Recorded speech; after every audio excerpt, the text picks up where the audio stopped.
आज का ये जो टॉपिक है वो हम देखने वाले हैं सूर्य के बारे में। अब आगे बढ़े उससे पहले सूर्य कैसे काम करता है और सूर्य की पोजीशन कुंडली में देख के कैसे हम ये बता सकते हैं कि कहाँ पर किस रिलेटिव्स के पास या फिर कौन से एरियाज़ हमारे लाइफ के वैसे हैं जहाँ पर हमें थोड़ा आराम से लेना होगा बातों को, थोड़ा चीज़ों को रिलैक्स होकर लेना पड़ेगा। और वो समझने के लिए हमें सूर्य की जो कहानी है पौराणिक वो समझनी पड़ेगी। अब जैसा कि हम सबको पता है दैट सूर्य की जो शादी थी, वो शादी हुई उनकी विश्वकर्मा की एक पुत्री थी जिसका नाम था संगना। अब संगना जी अपने पिताजी के साथ जब मिली शादी के बाद, तब उन्होंने कहा कि सूर्य के साथ रहना बहुत ही मुश्किल है क्योंकि उसका तेज सहन करने की क्षमता उसके अंदर नहीं है। फिर भी शादी के कुछ ही समय हुआ था शादी का, तो विश्वकर्मा वापस भेजते हैं और उनसे वो पहला पुत्र जन्म होता है जिसका नाम है वैवस्वत मनु। ये जो हमारा अभी प्रेजेंट संवत्सर या मनवंतर जो चल रहा है, उसका जो मालिक है वो है मनु, उसका जन्म हुआ। और फिर भी तेज तो थोड़ा डाइल्यूट हुआ ही नहीं था सूर्य का। तो जब नेक्स्ट टाइम सूर्य भगवान जाते हैं संगना जी से मिलने के लिए, इंटीमेट होने के लिए, तब संगना जी अपनी आंखें बंद कर देते हैं। तो ये देख के सूर्य ये कहते हैं कि तूने क्या कर दिया, अब जो संतति होगी वह संतति लोगों को मारने वाली होगी। और जो जन्म होता है उसको कहा गया यम, धर्मराजा या यम राजा का जन्म होता है। थर्ड टाइम संगना मिलने के लिए जब जाती है तब वो थर थर कांपने लगती है उस थॉट से ही कि सूर्य के साथ इंटीमेट होना पड़ेगा। तो वो देख के, वो उसका ट्रेम्बलिंग देखकर सूर्य ने ये कहा कि अब जो संतान पैदा होगा वो नदी की तरह चंचल होगा, और जिसका जन्म हुआ वो हुआ यमी या यमुना। अब इतना सारा तेज सहन न करने के कारण संगना को लगा कि इस तरह से तो अब जीवन नहीं चल सकता, तो चलो कुछ तप करना पड़ेगा। तो वो तप करने के लिए जाती है विश्वकर्मा को कहकर, विश्वकर्मा के कहने पर। तो वो तप करने तो जाए, लेकिन 3-3 संतान थे और सूर्य भी थे, तो इन सब का पालन पोषण कैसे हो। तो आज से ये सुनो आप, कहानी तो समझ में आता है कि संगना ने अपने क्लोन को जन्म दिया, वैसी स्त्री जो संगना के जैसी ही दिखती थी। और इवन सूर्य भी ये आइडेंटिफाई नहीं कर पाए कि ये संगना नहीं है, और उसका नाम दिया गया, उसका जो नाम था शास्त्रों में वो था छाया। तो अब छाया सूर्य के साथ रहने लगी और सूर्य को पता भी नहीं चला कि मेरी पत्नी चेंज हो चुकी है।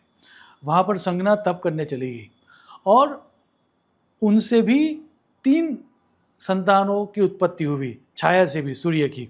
जो पहला संतान हुआ वो हुआ सावर्णी मनु, आगे जाके आगे मनवेंतर में वही मनु होने वाले हैं। दूसरा शनि महाराज और भद्रा। अब शनि का कलर देख के सूर्य को ये लगा कि ये मेरा पुत्र नहीं हो सकता, तो उनको डाउट हुआ।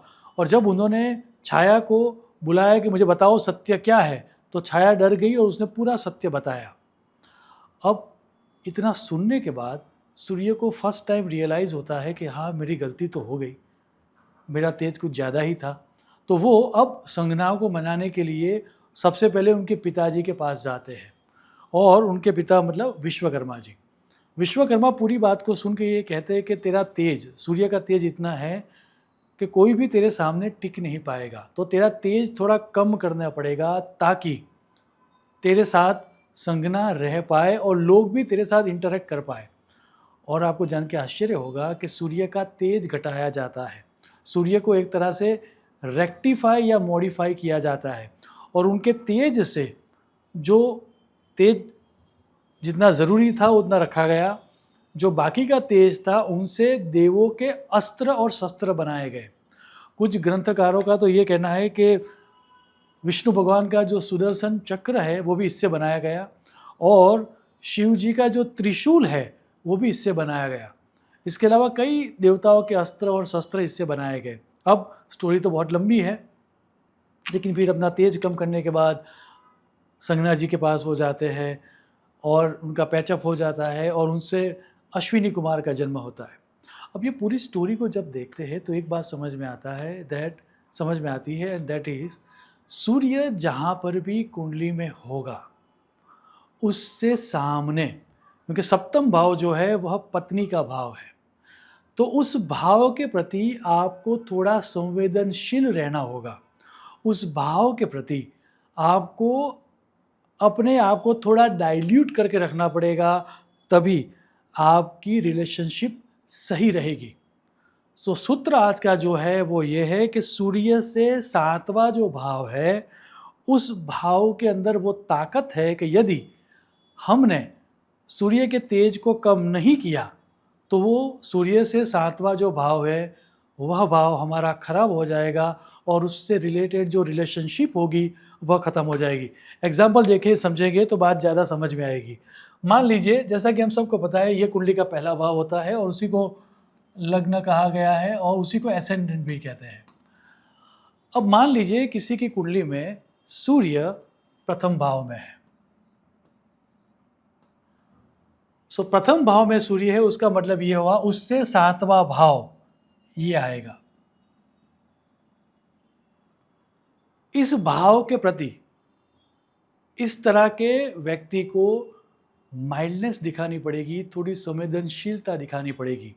यदि किसी के कुंडली में सूर्य प्रथम भाव में है तो उसका अर्थ ये हो गया कि उसको अपनी पत्नी या पति के प्रति थोड़ी संवेदनशीलता रखनी पड़ेगी। उसको अपने तेज को थोड़ा कम करना पड़ेगा।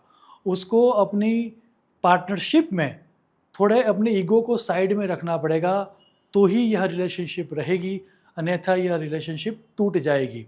कुल मिला के स्टोरी का सार समझो, सूर्य जहाँ पर होगा उससे सामने जो भी भाव आता है उस भाव के प्रति आपको संवेदनशीलता रखनी पड़ेगी, आपको थोड़ा सॉफ्ट होना पड़ेगा। और मान लीजिए किसी की कुंडली में सूर्य, ये तो लग्न हो गया, सूर्य सेकंड भाव में है, तो उसके सामने जो भाव आएगा वो आएगा 8th हाउस। उसका अर्थ ये हो गया कि इस तरह के व्यक्तियों को अकल्ट साइंस के प्रति, गूढ़ विद्याओं के प्रति थोड़ी सॉफ्टनेस रखनी पड़ेगी। आपको अनाप शनाप नहीं बोलना है योग के बारे में, तंत्र के बारे में, मंत्र के बारे में, ज्योतिष विद्या के बारे में, अदरवाइज आपको कर्ज लग सकता है। इतना ही नहीं, आपको आपके पार्टनर के, पति या पत्नी के जो फैमिली होती है, मतलब आपके पार्टनर की फैमिली, उसके प्रति भी आपको संवेदनशीलता रखनी होगी, अन्यथा वह संबंध आपका खराब हो जाएगा। यदि मान लीजिए किसी की कुंडली में सूर्य 3rd हाउस में है, सो 3rd के सामने आएगा 9th हाउस। तो इस तरह के व्यक्तियों को अपने गुरु के प्रति, अपने से जो बड़े हैं वैसे अपने पिता या फिर अपने गुरु या अपने मेंटर के प्रति उनको सॉफ्टनेस रखनी पड़ेगी। उनको धार्मिक यात्राओं के प्रति सॉफ्टनेस रखनी पड़ेगी। उनको लंबी यात्रा जब भी करने की बात आए तो उस पूरे कंसेप्ट को थोड़ा लाइटली लेना होगा, तो ही सुख मिल पाएगा। नाउ लेट्स टॉक, यदि किसी की कुंडली में सूर्य 4th हाउस में है तो 4th के सामने आएगा 10th हाउस। उसका मतलब ये हुआ कि इस तरह के व्यक्तियों को अपने कर्म के प्रति, अपने प्रोफेशन के प्रति थोड़ा संवेदनशील रहना होगा, उस चीज़ को थोड़ा लाइटली लेना होगा। इस तरह के व्यक्तियों को अपने पिता के प्रति थोड़ा सॉफ्ट होना पड़ेगा, तो ही वह संबंध टिकेगा। मान लीजिए किसी की कुंडली में सूर्य 5th हाउस में है तो उसका मतलब ये, उसके सामने जो हाउस आएगा वो है 11th हाउस। अर्थात इस तरह के व्यक्तियों को अपने फ्रेंड्स के प्रति थोड़ी सॉफ्टनेस रखनी होगी, समाज के प्रति थोड़ी सॉफ्टनेस रखनी होगी, अपने सेविंग्स के प्रति थोड़ा संवेदनशील रहना होगा। मान लीजिए किसी की कुंडली में सूर्य 6th हाउस में है तो उस तरह के व्यक्ति को, उनके 6th के सामने जो हाउस आएगा वो है 12th हाउस। तो 6th हाउस में जिसका सूर्य है उनको व्यय के प्रति, अर्थात खर्च करने के पहले उनको थोड़ा सोचना पड़ेगा। उनको जो जेल के अधिकारी है, सुपरिटेंडेंट वगैरह, उनके प्रति संवेदनशीलता रखनी पड़ेगी। इतना ही नहीं, उनके पिताजी के सिबलिंग्स अर्थात उनके काका हो गए या उनकी फूफा हो गई, उनके प्रति उनको संवेदनशीलता रखनी पड़ेगी, अन्यथा वह संबंध खराब होने की संभावना है। अब मान लीजिए किसी की कुंडली में सूर्य 7th हाउस में है, तो 7 के सामने जो आएगा वह आएगा 1st हाउस, अर्थात उस व्यक्ति को अपनी इच्छाएं, अपनी आकांक्षा, अपने व्यक्तित्व या अपनी हाइट या अपने वंश के प्रति थोड़ी संवेदनशीलता रखनी होगी। अपने आप को, उस तरह के व्यक्ति को थोड़ा लाइटली लेना होगा, थोड़ा अटेंशन देना होगा, तो ही चीज़ें संभलेगी।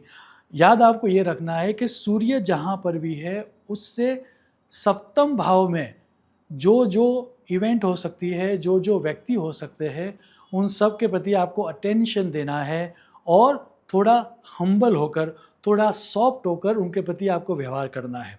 मान लीजिए किसी की कुंडली में सूर्य 8th हाउस में है, सो 8th हाउस के सामने आएगा 2nd हाउस, अर्थात उसको अपने परिवार के प्रति सॉफ्टनेस रखनी पड़ेगी। वाणी के प्रति बोलने से पहले उस व्यक्ति को 100 दफ़े सोचना चाहिए, अन्यथा उनके बोलने के कारण कई संबंध खराब हो जाएंगे। उनकी जो फैमिली है उसके प्रति उनको सॉफ्टनेस रखनी पड़ेगी, उनके धन के व्यवहार को, क्योंकि 2nd हाउस को धन स्थान भी कहा गया है, सो धन के व्यवहारों के प्रति उनको थोड़ी सॉफ्टनेस रखनी पड़ेगी।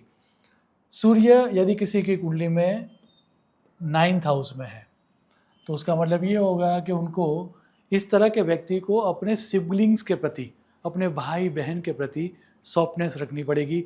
शॉर्ट जर्नी करने में सावधानी रखनी पड़ेगी और पराक्रम करने से पहले उनको थोड़ा सोच समझ के करना पड़ेगा। यदि किसी की कुंडली में सूर्य 10th हाउस में है, तो 10th के सामने आएगा 4th हाउस, तो इस तरह के व्यक्ति को अपनी माता के प्रति थोड़ी संवेदनशीलता रखनी पड़ेगी। अपनी होम लाइफ, डोमेस्टिक लाइफ को उसको संभालना पड़ेगा।